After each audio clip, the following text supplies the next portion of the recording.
네, 안녕하십니까? 오늘 말씀은 느헤미야 5장에서 9장까지 말씀입니다. 요절 말씀은 8장 9절. 이 율법의 말씀을 듣고 다 우는지라. 총독 느헤미야와 제사장 겸 학사 에스라와 백성을 가리키는 레위 사람들이 모든 백성에게 이르기를, 오늘은 너희 하나님 여호와의 성일이니 슬퍼하지 말며 울지 말라 하고. 6장은 이제 느헤미야가 성벽을 쌓는데 두 번째 이제 위기가 오게 되는데, 이것은 이제 내부에서 발생됩니다. 1절, 그때 백성들이 그들의 아내와 함께 크게 부르짖어 그들의 형제인 유다 사람들을 원망하여서. 2절, 어떤 사람은 우리와 우리 자녀가 많으니 양식을 얻어먹고 살아야겠다 하고. 3절, 어떤 사람은 우리가 밭과 포도원과 집이라도 저당 잡혀야 하겠답니다. 왜냐하면 큰 흉년이 든 것입니다. 흉년이 들으면 백성들이 먹을 게 없으면 그러면 빛을 내서 양식 문제를 해결하려고 합니다. 4절, 어떤 사람은 우리는 밭과 포도원으로 돈을 빚내서 왕에게 세금을 바쳤도다.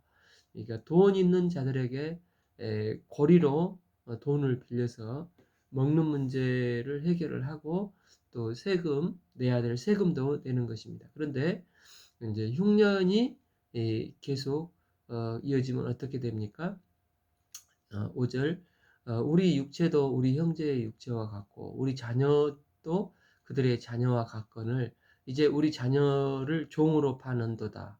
우리 딸들 중에도 벌써 종이 되어 간 자도 있고, 우리의 밭과 포도원이 이미 남의 것이 되었으나 우리에게는 아무런 힘이 없도다. 백성들은 지금 자기 농사도 제대로 못 지으면서 이 성벽을 짓고 있는데, 백성들이 이제 5절, 딸들이 일부 사람들이겠지만 딸들이 돈 빌려준 부자 같은 유대인에게로 노예로 끌려가는 일이 발생하는 것입니다. 그리고 다른 사람들도 그런 위험에 처한 것을 보게 됩니다. 그러니까 백성들이 데모를 하는 것입니다. 처음에 느헤미야가 6절에 보면 이런 백성들에게 화를 냈습니다. 그런데 가만히 생각을 해보니까 귀족들의 잘못인 것을 보게 됩니다. 그래서 7절, 귀족들을 모아놓고 깊이 생각하고 귀족들과 민장들을 꾸짖어 그들에게 이르기를, 너희가 각 형제에게 높은 이자를 취하는도다 하고 그들을 쳐서 막 혼내는 것입니다. 사실 신명기 23장 19절에서 부터 율법에서는 동족에게는 이자를 받는 것을 금지하고 있습니다. 율법에서는 돈을 벌 때 일을 해서 돈을 벌라고 하지, 동족에게는 돈이 돈을 벌게 하는 것을 금지하고 있습니다. 돈을 바꿔줄 수는 있지만 그럴 때에는 이자는 받지 말라고, 또 원금만 받으라고 말합니다. 동족에게 이자를 받는 행위가 금지되어 있는데, 쉽게 말해서 돈이 돈을 벌지 못하게 하는 겁니다. 일이 돈을 벌게 하는 것은 내가 일한 대로 그 사람도 뭔가를 얻어가게 되어 있어서 서로 윈윈이 되는 것입니다. 내가 이제 예를 들어 가구를 만들어 팔면 그 사람은 가구를 얻어서 삶에 편리를 누릴 수가 있고, 나는 또 돈을 받아서 생활하기가 좋습니다. 그런데 돈이 돈을 버는 고리대금은 이자를 받는 것으로 나는 돈은 벌지만 상대방을 돈을 빼앗기는 것입니다. 그렇기 때문에 내가 얻은 만큼 누군가는 손해를 보는 방식으로 율법에서는 동족에게는 이런 행위를 금지하는 방법입니다. 그런데 이 사람들이 그렇게 고리대금으로 높은 이자를 취하고 있는 것을 보게 됩니다. 7절, 깊이 생각하고 귀족들과 민양들을 꾸짖어 그들에게 이르기를, 너희가 각기 형제들에게 높은. 8절, 그들에게 이방인의 손에 팔린 우리 형제 유대 사람들을 우리 힘을 다하여 도로 찾았거늘 너희는 너희 형제를 팔고자 하느냐 더구나 우리 손에 팔리게 하였느냐 하며 그들이 이제 잠잠했습니다. 9절 내가 또 이르기를 너희의 소행인 줄 좋지 못하도다. 우리 대적 이방 사람의 비방을 생각하고 우리 하나님을 경외하는 가운데 행한 것이 아니냐. 그치자 이자를 취하는도다. 그래서 모아놓고 이제부터 이자를 금지하고 또 받은 것을 돌려주어라. 10절 나도 내 형제들도 돈을 꾸어주는 게 있는데 느헤미야도 굉장히 이제 고관이기 때문에 꾸어준 게 있었습니다. 그런데 나도 이자를 받지 않겠다.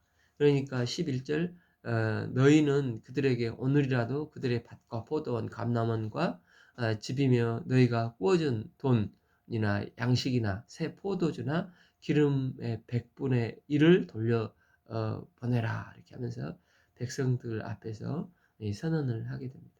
또 계속해서 12절 그들이 말하기를 우리가 당신의 말씀대로 행하여 돌려보내고 그들에게 아무것도 요구하지 아니하리라 이렇게 하고 내가 제사장들을 불러서 그들에게 말한 대로 행하겠다 맹세를 하도록 합니다. 그리고 율법에서 그러니까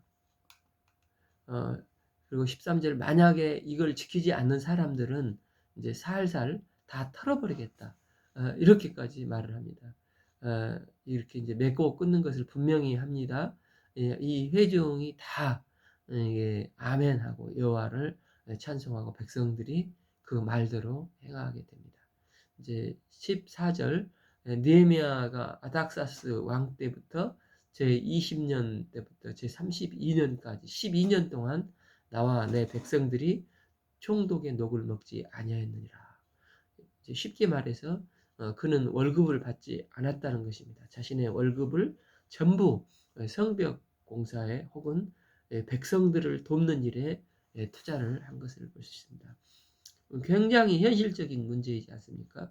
내부적으로 재정적인 위기로 가난한 자들의 문제가 닥쳤을 때 어떻게 느헤미야는 해결하느냐 하면 이제 어디서 기도를 해서 갑자기 돈이 떨어져 굴러 들어온 것이 아니라 있는 사람들이 공동체 안에서 없는 사람과 나누면 되는 것을 보여주고 있습니다. 특히 물질적으로 조금 여유로웠던 느헤미야는 자기 월급을 현금에서 솔선수범으로 구제함으로써 본이 되고 또 공감대를 형성을 해서 위기 극복에 보탬이 되는 것을 보게 됩니다. 그렇게 해서 공동체 내부에 생긴 위기가 이제 해결이 됩니다. 19절 내 하나님이 내가 이 백성을 위하여 행한 모든 일을 기억하사 내게 은혜를 베푸옵소서. 이제 6장에서 이제 거의 다 쌓아서 이제 성문만 달면 되는 상황이 됐습니다. 그런데 1절 산발랏과 도비아가 아라비아 사람 게셈과 그 나머지 원수들이 성벽 건축하여 허물어진 틈을 남기지 아니했다 함을 들었고 그때 이제 문만 달면 되는 상황이었습니다. 그러니까 마지막 산발랏이 이때 발악을 합니다. 느헤미야만 잡으면 되겠다 싶어서 2절 오라 우리가 어느 평지 한 촌에서 서로 만나자 이런 제안을 합니다. 자기는 사마리아 총독이고 느헤미야는 이제 유대 총독이니까 총독 대 총독으로 회담을 하자. 그런데 느헤미야가 이제 이를 계속 무시를 합니다. 그러니까 5번이나 이제 무시를 하는데 5번째는 산발랏이 또 집요하게 편지를 써서 너와 유다 사람들이 모반나라고 하여 성벽을 건축한다 하니 내가 그 말과 같이 왕이 되려 하는도다. 이제 6절 니네가 성벽을 짓는데 바사 왕국에서 저항한다는 소문이 있다. 얼마나 위험한 소문이냐. 그러니까 이제 느헤미야가 8절에서 야 그건 네가 지어낸 말이잖아 하고 여호와여 그들이 다 우리를 두렵게 하고자 하여 그들의 손이 피곤하여 역사를 중지하고 이루지 못하게 하오니 이제 내 손을 힘있게 하옵소서 하고 간절히 기도하고 느헤미야가 마지막까지 그를 무시를 합니다. 그러니까 이제 산발랏이 어떻게 합니까? 10절 스마냐에게 돈을 줘가지고 느헤미야가 겁을 주는 것입니다. 산발랏이 너를 죽이려 올 테니 우리가 하나님의 전으로 가서 성전 안에 머물러 그 문을 닫자. 저들이 반드시 밤에 와서 너를 해하려 할 거다. 그러나 이제 느헤미야가 11절에서 내가 왜 성전을 숨어야 하냐? 당신 이제 산발랏에 돈 받아서 그랬구나. 우리 다 압니다. 그러니까 그렇게 하니까 13절 악한 말을 지어 나를 비방하려 함이니라.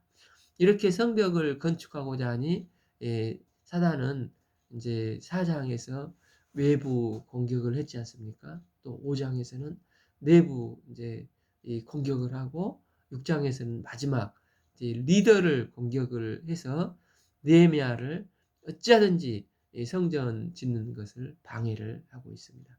이제 리더에게 계속 두려움을 심어주는 것.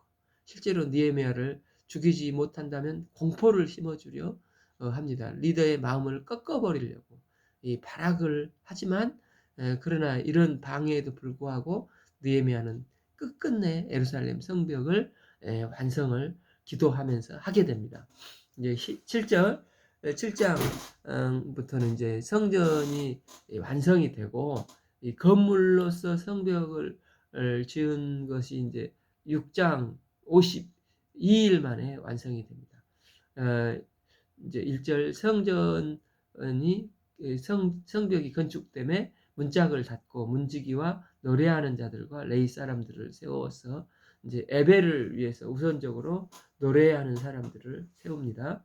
2절 이제 그 행정 책임자로 느헤미야 동생 하나니와 관원 하나냐를 세워서 예루살렘 성전을 짓게 하는데 안과 밖이 한결같은 또 하나님 앞에 충성스러운 여호와를 경외하는 자를 이제 행정가로 세웁니다.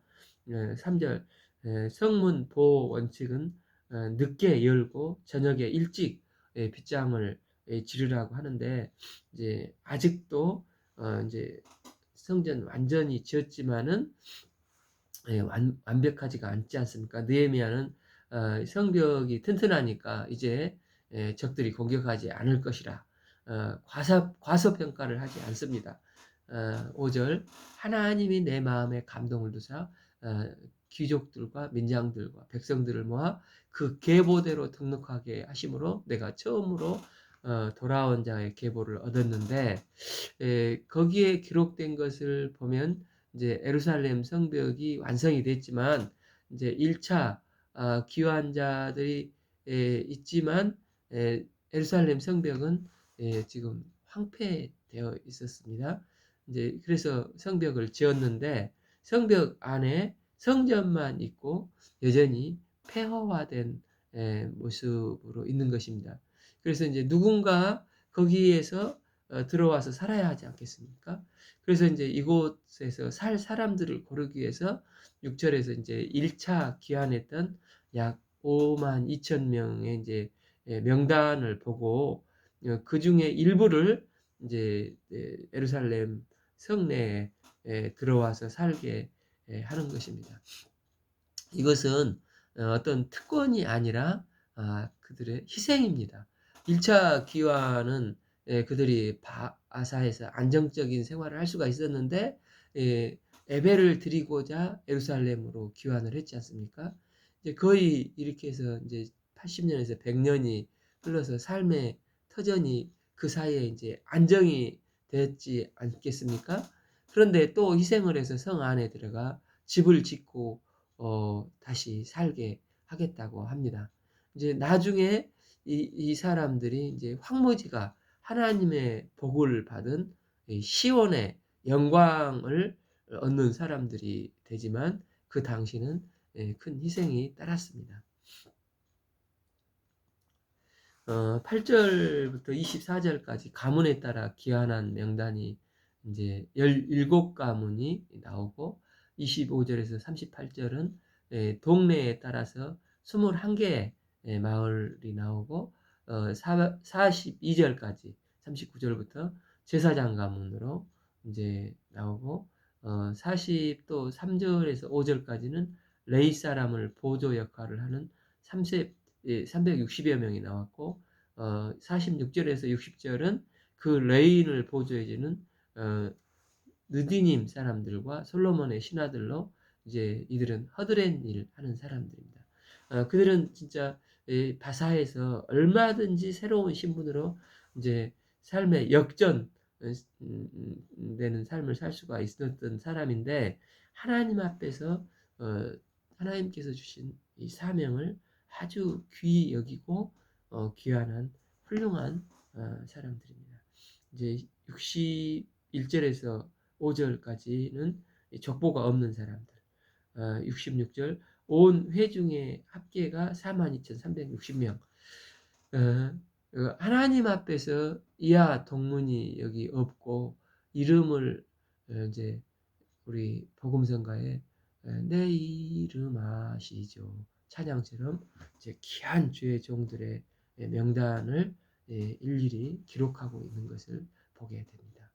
이제 저희들도 나중에 하나님 나라 갈 때 이제 천사장이 이 생명책에 기록된 나의 이름을 호명해 줄 것을 믿습니다. 이제 성벽이 완성이 되고 거주 인원 배치가 완전히 끝났습니다. 와, 드디어 방해 공작이, 여러 방해 공작 속에서 이제 드디어 완성이 됐다. 외부적인 방해, 내부적인 로 이제 백성들이 힘든 상황에 처했을 때 서로 나누면서 극복을 했고, 또 느헤미야를 리더를 노리는 공작들의 방해가 있었는데, 이 모든 것들을 극복하고 성벽이 드디어 완성이 된 것입니다. 이제 그리고 8장에서 성벽이 완성해서 2절 일곱째 날 초하루에 제사장 에스라가 율법책을 가지고 이제 회중 앞, 남자나 여자나 알아들을 만한 모든 사람들 앞에서 7월이 되면 이제 티시월 축제, 이제 1월 이제 6월절 축제와 7월 이제 초막절, 뭐 저기 축제들이 중요하다고 하지 않았습니까? 이제 우리 달력으로는 한 10월쯤 되는데, 에, 에, 이제 이제 성벽을 다 지어서 백성들이 일제히 수문 앞에 모여 강대상을 임시로 만들고, 이제 이제 에스라가 단 위에 올라가서 율법을 가지고 오라 해서 5절 에스라가 모든 백성 위에 서서 책을 펴고 백성들이 이제 일어납니다. 6절 에스라가 위대하신 하나님 여호와를 송축하며 모든 백성이 손을 들고 아멘 아멘 하고 응답하여 몸을 굽혀 땅에 대고 여호와께 경배를 합니다. 이제 에스라가 율법을 읽으면서 하나님의 율법을 낭독하고 그 뜻을 해석하여 백성에게 그 낭독한 것을 깨닫게 하니, 이제 9절 백성이 율법의 말씀을 듣고 다 울입니다. 이제 총독 느헤미야와 제사장 겸 에스라 또 레위 사람들이 이런 백성들에게 오늘은 너희 하나님 여호와의 성일이니 슬퍼하지 말고 울지 말라. 이게 무슨 문제가 있었냐면은 이제 70년간 포로가 기간에 이제 언어가 바뀌어 버렸습니다. 원래 구약 성경이 다 히브리어로 기록되었는데, 이제 70년이 지나면서 자기네 나라를 잊어버리고 이제 이민 2세, 3세가 되는 느낌입니다.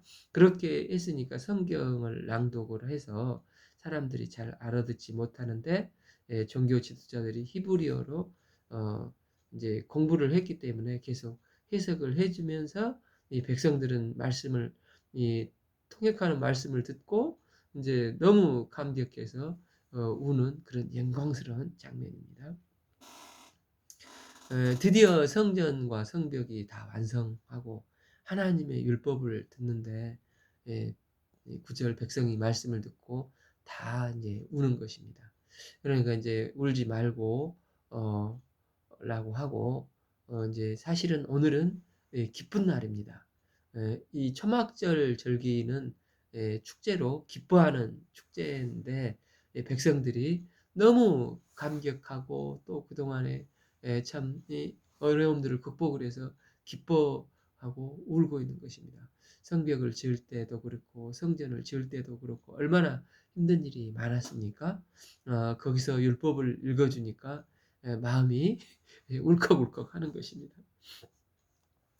그때 인제 예 9 절 "오늘은 성일이니깐 기뻐하라." 율법을 그래서 축제를 벌이라고 하는 이런 이유가 여러 가지 있겠지만 기본적으로 너희 중에 거하는 객과 과부와 고아와 레위인들이 이날만큼은 풍성하게 예 즐겁게 먹을 수 있도록 해 주는 것입니다. 10절 느헤미야가 또 그들에게 "너희는 가서 살찐 것을 먹고 단 것을 마시되 준비하지 못한 자에게 나누어 주라." 그러면서 여기서 이제 유명한 말씀이 나옵니다. 11절 "오늘은 성일이니 마땅히 조용하고 근심하지 말라." 12절 "모든 백성들이 기뻐하며 인제 울컥하는 것을 멈추고 크게 즐거워하니 이는 그들의 그 읽어준 말을 밝히 알미라." 이렇게 인제 하루가 지나고 다음날 율법을 들었지 않습니까? 그래서 인제 율법을 더 배우고 싶어서 13절 율법의 말씀을 밝히 알고자 하여 학사 에스라에게 모여듭니다. 그러니까 족장들, 제사장, 레위 사람들도 율법의 말씀을 예 다 알지 못하는 분들이 있었는데 그때 학사 에스라가 이 사람들에게 예 교육을 합니다. 인제 초막절은 이제 광야 생활을 기념하는 날이지 않습니까?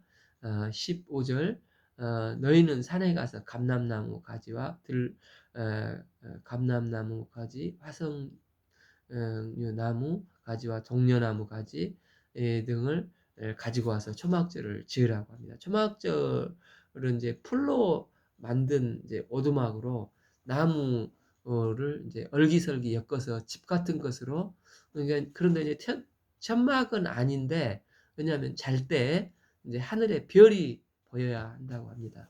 이제 그게 광야 생활을 기억하는 것으로 또 그 초막 안에서 자녀들에게 우리 조상들이 이렇게 광야 생활을 했다. 그러나 하나님께서 신실하게 불기둥과 구름기둥으로 함께 인도하여 주셨다. 이것을 이제 교육을 시키는 것입니다. 이제 17절 사로잡혔다가 돌아온 회중이 다 초막을 짓고 그 안에 거하니 눈의 아들 여호수아 때부터 그날까지 이스라엘 자손이 이같이 행한 일이 없었으므로 크게 기뻐합니다. 18절 에스라가 첫날부터 끝날까지 날마다 하나님의 율법을 낭독하여 무리가 이레 동안 절기를 지키고 이제 8일 날에 규례를 따라 성회를 열었습니다. 이제 9장은 이제 7월 24일이 되었습니다. 7월에는 뭐가 있냐면은 이제 7월 금식이 있는데 이건 이제 율법에 나오는 것이 아니고 이제 이스라엘이 이제 바벨론으로 끌려가는 포로기에 생긴 전통입니다. 이제 바벨론 포로기에 이제 4월, 5월, 7월, 10월 1년에 4번 금식을 했는데 이는 이제 열왕기에서 25장에서 보면은 이스라엘이 멸망한 때가 인제 나오지 않습니까? 그러니까 10월에 바벨론이 예루살렘을 포위를 했고 또 4월에 성벽이 무너졌고 5월에 성전과 왕궁이 인제 불탔고 7월에 그달랴를 죽이고 애굽으로 도망간 역사가 있지 않습니까? 그래서 그걸 기념해서 4월, 5월, 7월, 10월 그때마다 우리 조상들의 잘못을 회개해서 이제 지금 7월 금식을 하게 되는 것입니다. 7월 금식을 하면서 그날에는 2절 모든 이방 사람들과 절교를 하고 서서 죄와 조상들의 허물을 자복하고 4월 이제 성경을 레위 사람들 제사장들이 쭉 가르치고 6절 이제 하나님께서 천지를 만드신 후 7월 옛적에 이제 아브라함을 갈대아 우르에서 부르시고 9절 우리 조상들이 애굽에서 고난 받은 것을 감찰하시고 이 홍해에서 그들의 부르짖음을 들으시고 11절 이 광야 생활 얘기를 쭉 하면서 이제 16절 조상들이 교만해서 이제 목이 굳어 명령을 듣지 아니하였지만 17절 이제 주께서 이제 용서하시는 하나님으로 은혜로우시며 긍휼이 많으시고 이제 노하기를 더디하시며 이제 인자가 풍성하시셔서 그들을 버리지 아니하셨더라.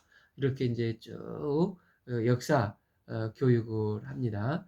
또 이제 마침내 그들이 이제 열조에게 들어가서 차지하라 말씀하신 땅으로 들어갔고 그들이 이제 견고한 성읍에 이제 과목을 차지하여 배불리 먹고 살찌고 지에 이제 큰 복을 누렸는데 그들이 이제 말씀을 순종하지 아니하여서 열방 사람들의 이제 손에 하나님께서 넘기시고 31절 이제 주의 크신 긍휼을 받아서 아주 멸절되지는 아니하고 버리지도 아니하였사오니 이제 주는 은혜로우시다 불쌍히 여기시고 지금 이제 여기까지 우리 백성들을 인도하셨다는 것입니다. 그러면서 백성들에게 말하는 것은 이제 우리가 어떻게 하면 좋겠습니까?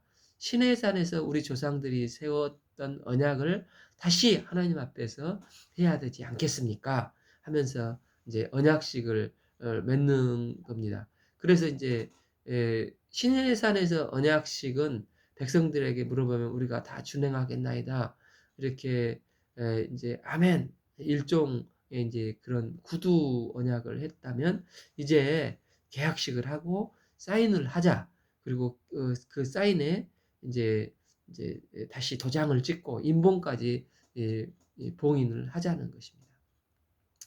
우리가 이제는 반드시 이 언약을 지키자. 조상들이 언약을 안 지켜서 망했는데 우리가 이제 반드시 이 언약을 지켜서 하나님의 율법을 다시는 어기지 말자.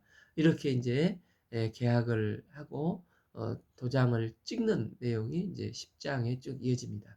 38절 우리가 이 모든 일로 말미암아 이제 견고한 언약을 세워 기록하고 우리 방백들과 레위 사람들과 제사장들이 다 임봉하나이다 했느니라. 오늘 말씀은 느헤미야서 5장에서 9장까지 읽겠습니다. 네, 감사합니다.